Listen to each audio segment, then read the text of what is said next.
কাজ করবে কিনা সেটা তো অনেকটা ডিপেন্ড করছে সাবজেক্টের উপরে। সাবজেক্ট যদি থাকে নিশ্চয়ই আমরা একসাথে কাজ করবো। But today is the day for the inauguration of Nandi movies and we are here for that. And তোমার সাকসেস পার্টি রয়েছে আজকে ছোট করে। ইয়েস, আমরা নন্দী মুভিজের আজকে দারুণ একটা দিন। প্রদীপ বাবু এখানে আছেন, আজকে ওনার নতুন অফিস ইনগ্রেশন। জিৎ আর আমি very happy to do it. আর ছবিটা আমাদের খুব ভালো চলছে, madam Sengupta, that's a big news. আর আরেকটা হচ্ছে আমার আবার আজকে একটা ছবিও রিলিজ হচ্ছে, goodbye mountains, so I am quite happy.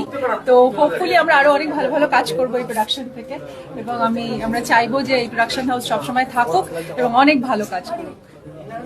আচ্ছা, তোমাকে তো আমরা পাই না সহজে, অনেক দিন পর আবার আমরা পেলাম আফটার থাকি। কি বলো, কেন পাওয়া যায় না এত? আমার কেমন লাগছে আমাকে দেখতে? অবশ্যই খুব ভালো। এবং জিদ্দাকে অন্য প্ল্যাটফর্মেও দেখেছি আমরা, সেখানেও তুমি সাকসেসফুল ডেফিনেটলি। Thank you, হ্যাঁ। সেই জায়গা থেকে জানতে চাইবো জিদ্দা, এখানেও তোমার একটা দারুণ কোলাবোরেশন হচ্ছে নন্দী মুভিজের সাথে, সেটা নিয়ে একটু যদি তুমি আমি খুব মুখে আছি সেই ফিল্মটার দিকে। কেউ বলে বিপ্লবী, কেউ বলে ঢাকা, এবং ভীষণই এক্সাইটিং একটা সাবজেক্ট।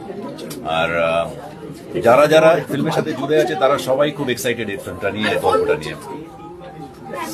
এবার একটা প্রশ্ন না করলেই না, যেটা হয় দুজনকে এক ফ্রেমে দেখছি আমরা, হ্যাঁ। দর্শকরাও মুখিয়ে থাকবেন ডেফিনেটলি। হ্যাঁ, আশা করি সিনেমায়ও দেখা যাবে আগামী দিনে, ভবিষ্যতে। আর প্রডিউসারও বলতে পারবেন সেই কথাটা।